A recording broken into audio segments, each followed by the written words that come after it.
যে জুলাই জাতীয় সনদ প্রণীত হয়েছে, সেই দিন পর্যন্ত স্বাক্ষরের বাকি ছিল, স্বাক্ষরের সিদ্ধান্ত হবে, বলেছে এটা স্বাক্ষর হবে এবং ঐতিহাসিক একটা অনুষ্ঠানের মধ্যে স্বাক্ষরিত হবে। সেই জুলাই জাতীয় সনদ স্বাক্ষরিত হওয়ার পরে টোটাল সম্পূর্ণ জাতীয় সনদের বাস্তবায়নের উপরে জনগণের আমরা একটা সার্বভৌম জনগণের সম্মতি নেব, যাতে তার উপরে আর কোনো আইনি ভিত্তি বলার কোনো সুযোগ না থাকে, কারণ ওইটাই সর্বোচ্চ আইনি ভিত্তি। আর্টিকেল 7 অনুসারে প্রজাতন্ত্রের সকল ক্ষমতার মালিক জনগণ হিসেবে, এবং আর্টিকেল 7 এর সাবসেকশন 2 হিসেবে বলা আছে যে জনগণের রায়ের চূড়ান্ত মানে পরম অভিব্যক্তি রূপে এই সংবিধান হচ্ছে সর্বোচ্চ আইন।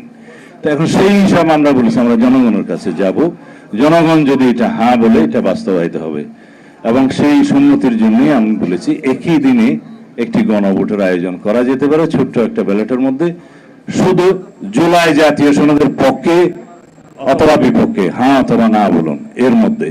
তো এই প্রস্তাব তো আমাদের, এবং সেখানে দুটি রাজনৈতিক দল ছাড়া বাকি সবাই রাজনৈতিক দল এই বিষয়ে একমত হয়েছে এবং তারা স্বাক্ষর করেছে।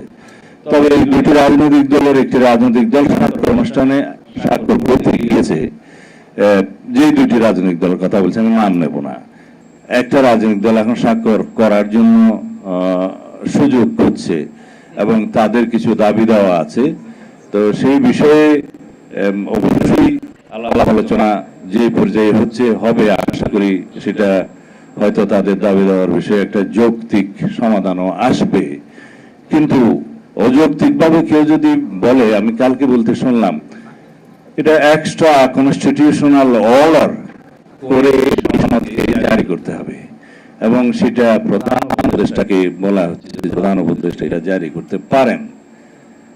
তো মাননীয় প্রধান উপদেষ্টা তো সরকার প্রধান, সরকার প্রধানের আইন জারি করার কোনো রাইট আমাদের কনস্টিটিউশনে নাই।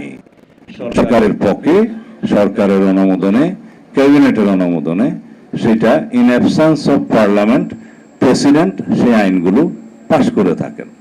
এখানে সরকারিভাবে একটা বিষয় সরকার করতে পারে, সেটা হচ্ছে প্রজ্ঞাপন।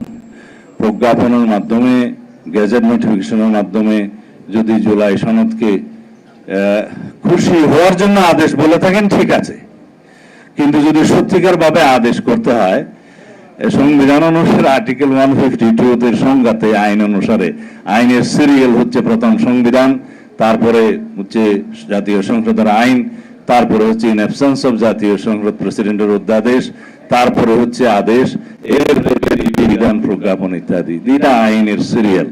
তো এখানে আদেশও আইন।